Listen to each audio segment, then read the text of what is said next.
E quando a gente fala, tem muita gente que fala assim, o Bitcoin é um código. É mais do que um código. Ele é um código protegido e desenvolvido e melhorado por desenvolvedores, validadores, mineradores, inclusive investidores. Então, ele não é só um código, ele é um agente, ele é uma célula viva, uma máquina abstrata de vários participantes, e todos com o mesmo interesse de que o Bitcoin continue. O tal de Satoshi Nakamoto, né? Quem foi esse cara? Esse cara é um cara que apareceu nos fóruns de desenvolvedores da internet, ele apareceu com um codinome, ninguém sabe de verdade quem ele é, ele preservou o anonimato dele usando esse codinome. Isso é comum na internet, tá? Tem vários projetos de código aberto que os desenvolvedores não querem se revelar por N fatores. Às vezes é um código que pode ser prejudicial a alguma determinada empresa, pode ter perseguição, ou até mesmo ao governo, e pode ter perseguição, tá? E Satoshi Nakamoto, ele tem essas conversas todas registradas, tem até um livro chamado O Livro de Satoshi que eu tenho aqui, que tem essas conversas da época dos fóruns dele, todas registradas, e é bacana ver que ele, desde o começo, é bastante, entre aspas, humilde. Ele fala do projeto dele, assim, olha pessoal, peguei alguns conceitos aqui e ali de criptografia, estou montando uma moeda digital, e os outros desenvolvedores ficaram questionando ele, pô, isso já tentaram antes, será que vai dar certo? Como é que você está resolvendo o problema aí de confiança, de dupla contagem, de fraude e tal? E ele foi contrapondo cada uma dessas observações, e foi bacana, é bacana ver isso, porque bacana como o Bitcoin desde o começo, apesar de ter um desenvolvedor principal, que é o Satoshi Nakamoto, ele foi colaborativo. Isso é muito importante para entender o Bitcoin. O Bitcoin hoje, ele é uma ferramenta que não depende de ninguém. Ele é uma ferramenta totalmente colaborativa e totalmente centralizada. Tem desenvolvedores no mundo todo que contribuem com esse código aberto, que todo mundo pode acessar, todo mundo pode auditar. E todo mundo que participa da rede de alguma forma contribui para a perpetuação do Bitcoin. E isso é uma das coisas que eu vou comentar lá na frente, porque que isso torna tão forte o Bitcoin, tão antifrágil e tão resiliente a ataques. E o Bitcoin já vem fazendo 15 anos aí que está no ar, esses processos de ataque já foram muitos e o código já foi melhorado bastante. O Satoshi Nakamoto, como eu falei, ele começou com essa estrutura, propôs uma estrutura base, mas depois houve desenvolvimento e melhorias. O processo original, no início, foi até bastante criticado por alguns desenvolvedores, dando a entender que Satoshi Nakamoto não era, de repente, especialista em programação, provavelmente conhecia muito mais de matemática, porque tem algum brilhantismo ali, técnico na matemática, mas, apesar de que ele usou muitas coisas que já tinham sido criadas. Ele não criou, por exemplo, um método específico de criptografia, ele usou um que já existia. Então, pessoal, imagina que essa é a estrutura do bloco. Ele tem o cabeçalho com o hash do bloco anterior, ele tem a transação com os registros de transferência de Bitcoin, exemplo aqui, um Bitcoin da carteira A para a carteira B, e ele tem o rodapé, onde são inseridos os números aleatórios que os mineradores colocam para ele encontrar o hash do bloco. E como é que você usa essa função hash aqui, que é uma função criptográfica? Estou usando essa função aqui, essa SHA-256. Se você, por exemplo, mudar qualquer coisa, repare que o número aqui do hash começa com 54 aqui na frente. Se você muda qualquer coisa, por uma vírgula aqui, ele muda totalmente o número do hash, tá? A criptografia funciona exatamente assim.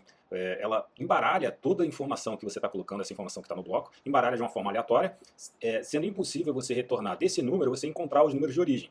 O hash funciona exatamente para isso. Ele é um embaralhador, só que ele embaralha de uma forma que fica uma identidade, é uma assinatura única. Esse texto aqui, sempre que eu botar a vírgula, ele vai sair esse número aqui. Se eu tirar a vírgula, ele vai retornar para aquele número inicial, que tinha 54 aqui. Se eu botar a vírgula, ele volta para aquele número que estava lá. Ou seja, é uma assinatura que corresponde exatamente às informações que estão aqui. E os mineradores, vocês vão ver isso mais lá na frente, eles ficam colocando números aleatórios aqui, até encontrar um número específico de zeros aqui na frente. Por exemplo, vamos ver se eu encontro aqui alguma combinação aleatória que dê algum zero aqui na frente. Na mão mesmo, às vezes dá para fazer. Olha, por acaso aqui, só porque eu estou gravando... Ah, encontrei, ó, um zero aqui na frente. Digamos que, se para minerar esse bloco eu precisasse de apenas um zero na frente da função hash, eu já teria conseguido minerar esse bloco. Aí eu poderia mandar para todos os outros mineradores dizendo, olha, encontrei a solução desse bloco aqui, porque encontrei um zero na frente, o hash é tal, e segue... E depois que todo mundo confirma, eu ganho o direito de minerar esse bloco. Ao minerar esse bloco, eu recebo uma remuneração que equivale hoje a 3,125, né? É mais ou menos 3 bitcoins que está remunerando hoje em dia, depois do último halving. Vocês vão ver essa explicação daqui a pouco, tá bom? Então, voltando para a estrutura do bloco. A gente tem o cabeçalho, as transações e o rodapé. No cabeçalho, uma das coisas importantes para entender é que sempre vai ter o hash do bloco anterior dentro do cabeçalho. Isso garante que os blocos sejam conectados um com o outro, tá? Então, o hash é a assinatura digital do bloco. É como se fosse a tradução de tudo que está ali dentro num número único. Esse número é um número grande, é um hexadecimal grandão. Esse número vai garantir que essa informação seja íntegra e ela vai participar do cabeçalho do bloco seguinte. Depois vem as transações. E no rodapé tem um número que quem coloca esse número são os mineradores. E aí eu vou ter que explicar um pouquinho o que significa mineração de bloco. Para a rede funcionar, para ela ser descentralizada, o Satoshi Nakamoto também pensou que as pessoas tinham que receber alguma remuneração, algum benefício em participar dessa rede. E ele pensou, cara, eu vou dar o seguinte benefício. Para as pessoas que quiserem contribuir com a rede, e por que é importante contribuir com a rede? Porque com a rede centralizada, não basta eu ter o bloco aqui, tem que todo mundo ter o mesmo bloco. E para todo mundo querer participar dessa rede, eles têm que dar uma remuneração. E essa remuneração, Satoshi Nakamoto pensou, vou dar essa remuneração para quem conseguir minerar o próximo bloco. E minerar o próximo bloco significa o seguinte: quando você pega o cabeçalho, as transações que estão previstas no próximo bloco, e esse número aleatório que o minerador coloca ali, você joga isso numa fórmula, numa função hash, e aí vai dar um resultado, que é um resultado aleatório, que pode ter um zero na frente desse resultado aleatório ou não. Pode ter um zero, pode ter dois zeros, pode ter três zeros. Quanto mais zeros estiver na frente, mais difícil é encontrar esse número. Porque se você, por exemplo, tentar na mão, fazendo assim, chutando um número num bloco, você vai encontrar facilmente algum hash que tem um zero ou dois zeros na frente, tá? Até na mão você consegue. Mas hoje em dia, para você minerar um bloco, tem que ter um hash de 16 zeros na frente, o que é muito, muito difícil. Por isso que a mineração hoje não é feita mais em computador comum, são computadores especializados que são especialmente feitos para isso, tá? Então, a atividade de mineração hoje é feita por profissionais que investem muita grana, investem grana pesada em hardware, em equipamento para minerar, e também luz, é uma infraestrutura. Ou seja, já a gente vai falar mais sobre isso, sobre o lastro do Bitcoin. Pessoas falam, pô, o Bitcoin não tem lastro. Porra, já a gente vai falar sobre esse negócio do lastro, mas pensa bem, os mineradores hoje investem muita grana para minerar Bitcoin, tá? E aí, voltando lá no bloco, você tem o cabeçalho, as transações e o número aleatório que os mineradores colocam. Esse número aleatório compõe o hash desse bloco. Esse hash, se ele atingir o número de zeros necessários para ele ser minerado, por exemplo, hoje 16 zeros na frente desse hash, o minerador consegue fazer esse desafio. Primeiro, ele manda para todo o grupo de mineradores e fala assim, encontrei o hash. O hash é tanto, o número é tanto, então eu ganho o direito de minerar esse bloco. Quando o minerador ganha esse direito, ele consegue uma remuneração, ele consegue receber bitcoins. Tá? O minerador recebe bitcoins quando ele consegue cumprir esse desafio. E aí o pulo do gato é o seguinte, pessoal. O Satoshi Nakamoto pensou nisso lá atrás também, que no começo as remunerações seriam maiores e de 4 em 4 anos a remuneração ia diminuir pela metade. Então, o Bitcoin já começou remunerando o minerador com 50 Bitcoins a cada bloco. Depois reduziu para 25, depois de 4 anos. Depois reduziu para 12, 12,5, depois de 12 anos. E depois 6,5. E depois 3,25. A gente está mais ou menos nessa faixa aí. E por que isso é importante? Porque isso faz com que o Bitcoin tenha ciclos. A cada momento que você tem uma redução de remuneração para os mineradores são os principais agentes dessa rede que precisam de liquidez para conseguir pagar as máquinas, pagar a energia, pagar tudo. Eles precisam vender os bitcoins deles. Então eles é que dão mais liquidez ao sistema. E toda vez que a remuneração deles diminui, eles param de vender, eles seguram um pouco a venda. E ao segurar a venda de Bitcoin, o preço sobe de 4 em 4 anos a um ciclo de alta, que dura mais ou menos 1 ano a 2 anos de ciclo de alta. E depois tem um ciclo de reajuste, que cai mais ou menos de 2 anos também. Então o pessoal chama de bull run, que é o touro que ataca para cima, bull run, e depois o bear run, que é o urso que ataca para baixo, que é o bear market, tá? Isso é importante pra caramba entender, porque o Bitcoin tem ciclos. No momento que a gente está agora, a gente está num ciclo de alta, bull run. Demora mais ou menos 2 anos após o halving, que o pessoal chama. Halving é essa diminuição de remuneração para os mineradores. Então a cada 2 anos, a cada 4 anos tem um halving, que é a diminuição da remuneração, e o ciclo de alta acontece. Isso aconteceu em todos os anos para trás. Se você pesquisar, eu vou botar um gráfico aí para vocês verem. E agora, em 2024, a gente acabou de ter um halving mais ou menos no início desse ano, em abril desse ano, e a gente está num período de bull run. E deve se manter nisso até 2025. Por isso eu estou fazendo esse vídeo para mandar para os meus amigos, porque eu quero que meus amigos, pelo menos, entendam o que está acontecendo.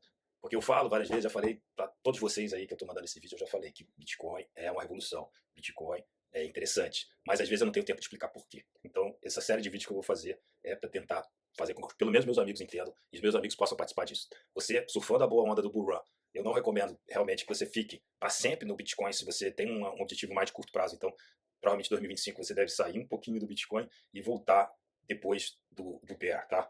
Mas tem também outras funções do Bitcoin. O Bitcoin não é feito só para ganhar dinheiro no bull run. O Bitcoin ele tem utilidades, que eu vou comentar daqui a pouquinho também, quais são as utilidades do Bitcoin, para que ele serve, por que ele é importante. Tá? Volta a fita. Volta a fita, vamos recapitular aqui. Bloco é uma estrutura padronizada que tem cabeçalho, transações e rodapé. Esse cabeçalho possui o hash do bloco anterior dentro dele, no cabeçalho. Hash é a assinatura digital, é essa função matemática criptográfica, que é um número único, que corresponde a uma assinatura digital do bloco anterior. Então a assinatura digital do bloco anterior vai para o bloco seguinte. As transações ficam documentadas no bloco e o número aleatório, que é o número que o minerador coloca ali, é justamente para calcular o próximo hash. E esse cálculo só é validado quando atinge o número de zeros. Esse número de zeros aí, pessoal, um detalhe importante. Esse número de zeros, conforme tem mais gente minerando, esse número de zeros aumenta. Por quê? Porque aumenta a dificuldade de minerar bloco na rede. E se, por exemplo, todos os mineradores desligarem as máquinas e pararem de minerar, a dificuldade vai se ajustar automaticamente e os números de zeros vão reduzir. Como é que essa dificuldade ela automaticamente se regula? Porque o sistema é feito para que cada bloco demore mais ou menos 10 minutos para ser minerado. Se estiver demorando muito, o próprio sistema entende que tem pouca gente minerando, aí ele regula a dificuldade para ficar mais rápido. Então, em média, é sempre mais ou menos 10 minutos que demora para minerar um bloco. Mas se a dificuldade estiver muito alta e tiver pouca gente minerando, pode ser que demore mais. Agora, o contrário também acontece. Quando tem muita gente minerando, muito poder de máquina, muito hash, o hash rate está muito alto, a dificuldade tem que aumentar, porque começa o quê? A cada bloco ser minerado em menos de 10 minutos, aí o próprio programa entende que ele tem que aumentar a dificuldade. É bonito pra caramba. Se você realmente mergulhar nesse assunto, você vai ver o quanto ele é interessante. Então, cabeçalho, transações, rodapé. O rodapé é o número que o minerador coloca lá. Essa mineração, ela tem o número de zeros no hash, que quando tem muita gente minerando fica mais difícil, quando tem pouca gente minerando fica mais fácil. Por que isso é importante? Porque isso possibilita que essa rede funcione com bastante resiliência. Ela não depende de minerador potente e caro. Os mineradores potentes e caros hoje existem, mas se eles forem perseguidos e acabarem, a própria rede se adapta e aí qualquer um vai poder minerar no seu próprio computador, mantendo a rede sempre ligada, sempre funcionando. Isso garante que essa rede, mesmo sendo descentralizada, sem ter nenhum dono, ela funcione. Por quê? De novo, todo mundo que participa da rede, tanto as pessoas que investem, porque quem investe está botando grana, quanto os mineradores. E aí tem uma figura chamada validadores, que eu já vou explicar. Todos esses participantes e os desenvolvedores também investiram seu tempo, seu dinheiro, seus recursos nessa rede. Então nenhum participante dessa rede quer que essa rede quebre, quer que essa rede se desfaça, se desmantere. Então todos esses agentes vão trabalhar para que essa rede seja íntegra e preservada.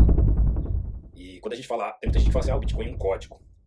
É mais do que um código. Ele é um código protegido e desenvolvido e melhorado por desenvolvedores, validadores, mineradores, inclusive investidores. Então, ele não é só um código, ele é um agente, ele é uma célula viva, uma máquina abstrata de vários participantes, e todos com o mesmo interesse de que o Bitcoin continue. Vamos reforçar aqui o conceito. Os blocos são as informações íntegras e validadas dos cabeçalhos, que são hash anteriores, transações e os rodapés. E aí, o que isso é importante? Esses blocos ficam divulgados para todo mundo acessar. Então, se houve uma transação da carteira A para a carteira B, isso fica documentado no bloco e nunca mais sai daqueles blocos. Toda a cadeia de bloco, essa transação da carteira A para a carteira B vai ficar documentada lá para sempre. Até que a carteira B pegue o dinheiro que entrou lá e passe para a carteira C. Mas isso também vai ficar documentado. Então, se você pegar hoje e baixar na internet o full node, todos os blocos do Bitcoin, você consegue saber todas as transações que aconteceram no Bitcoin, todas as carteiras que já tiveram recurso e que têm recurso até hoje. Isso possibilita uma transparência absurda. Só que é transparente, é público, todos os nós têm a mesma informação, só que essa carteira que está lá, que eu chamei de carteira A e carteira B, não existe um vínculo direto com o proprietário dessa carteira. A carteira de Bitcoin também foi criada num conceito criptográfico. Existe um negócio chamado criptografia assimétrica. E aí eu vou dar um passo atrás e explicar primeiro o que é uma criptografia. Um exemplo simples seria o seguinte: digamos que eu queira passar uma senha para minha mãe. E a minha mãe, ela não usa bem o celular, então ela provavelmente tem o celular dela invadido, deve estar cheio de vírus, cheio de hacker. Então se eu passar a senha pelo celular, e ela mora longe, digamos, se eu passar a senha pelo celular, algum hacker vai pegar e vai usar. Mas eu preciso passar para ela e ela, enfim, tem que usar isso. Só que eu posso combinar com ela o seguinte: mãe, eu vou te mandar um número. E esse número, depois, eu vou te dizer uma fórmula para você entender esse número. Como é que você vai entender esse número? Você vai dividir, por exemplo, por 2, multiplicar por 3, diminuir por 6. Eu estou dando uma outra chave, uma chave, aí nesse caso uma chave simétrica, estou dando uma chave para ela descobrir qual é a verdadeira senha. Eu vou dar essa chave, por exemplo, pessoalmente, vou dizer para ela, você tem que multiplicar por 2, depois dividir por 6, depois diminuir por 3, e digamos que essa multiplicação, divisão e seja algo fácil de entender, digamos que seja, você vai multiplicar pela minha data de nascimento, vai dividir pela data de nascimento da minha irmã e vai diminuir a data, e aí você vai chegar na senha. Se eu fizer isso com a minha mãe, nenhum hacker facilmente vai descobrir como é que ele acha a senha, entendeu o que eu falei? Eu posso mandar para ela a senha escrita no WhatsApp dela, ó, a senha escrita, criptografada, sei lá, é 1, 2, 3. Só que a senha verdadeira é só se você souber a chave simétrica. Por que chave simétrica nesse caso? Porque eu vou ter a chave e ela também vai ter a mesma chave. Aí é uma criptografia de chave simétrica. Mas existe um outro conceito chamado chave assimétrica. A chave assimétrica, eu só compartilho com o outro.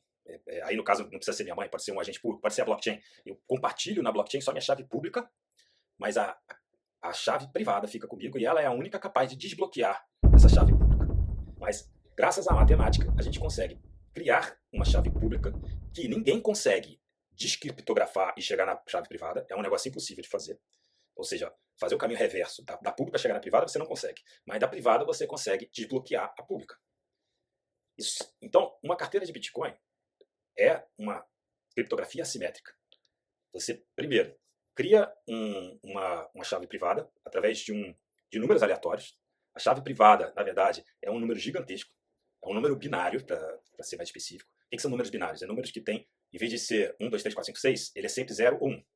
Tá? Então não vou entrar muito no detalhe dos números binários, não, mas é 0, 1, 0, 1, 0, 1, só que numa sequência de 256 números, 256 caracteres. É 0, 1, 0, 1, 0, 1, 0, 0, 0, 0, 0. Isso é um número gigantesco, tá, pessoal? Dizem que é um número maior do que a quantidade de átomos no universo, alguma coisa assim.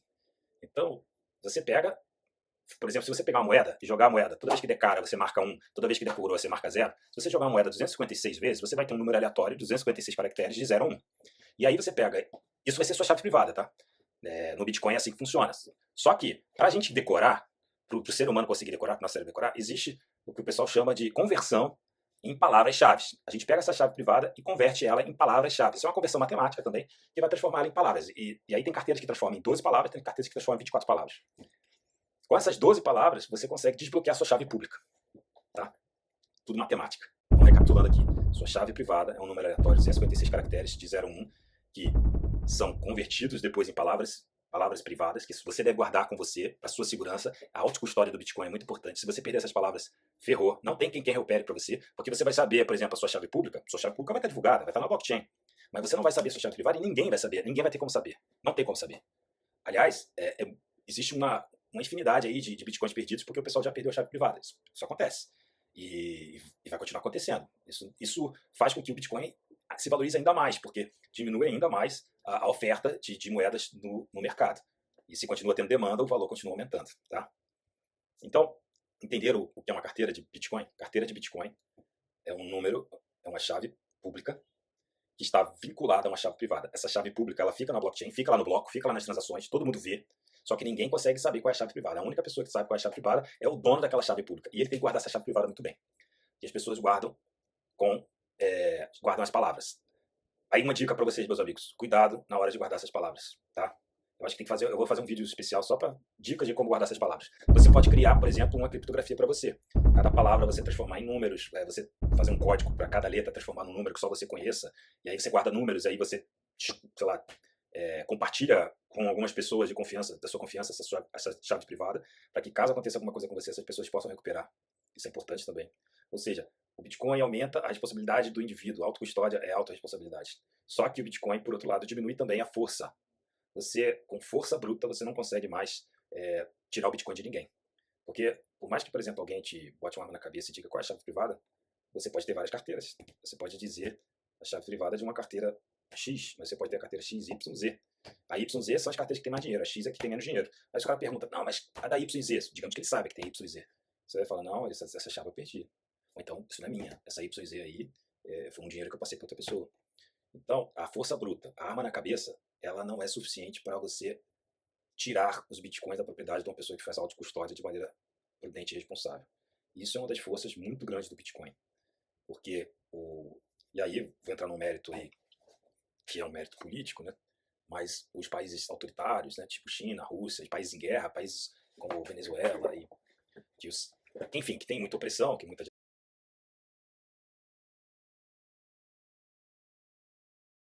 enquanto fica muito perigoso você ter dinheiro no banco, porque fica muito fácil do Estado bloquear esse dinheiro do banco. E aí você, quando tem uma chave, o dinheiro está numa chave pública, e você tem essa chave privada guardada com você de maneira segura, você consegue usar esse dinheiro de maneira oportuna em qualquer lugar do mundo, né? Porque você consegue sacar o Bitcoin, utilizar o Bitcoin em qualquer lugar do mundo. Eu guardo o meu Bitcoin num pendrive? Não, você não guarda o Bitcoin no pendrive. Você tem uma chave pública que está na blockchain. Na blockchain, ela tem um saldo lá. A chave pública vai ter esse saldo pro resto da vida, você não tem que fazer nada. Na chave pública, o dinheiro vai estar lá. Os mineradores, validadores, todo mundo vai garantir que aquele dinheiro continue lá. E você tem uma chave privada que você pode guardar na sua cabeça, você pode guardar onde você quiser, mas num pendrive. E essa chave privada, você leva contigo, né? Ninguém tem como tirar essa chave privada de você. Se você tiver duas, então, 2, 3. Então, quando as pessoas falam, tem gente que tem 10 milhões de reais num pendrive, é muito risco, e se perde o pendrive, esquece. Não tem nada a ver com o pendrive, você não pode perder a chave privada.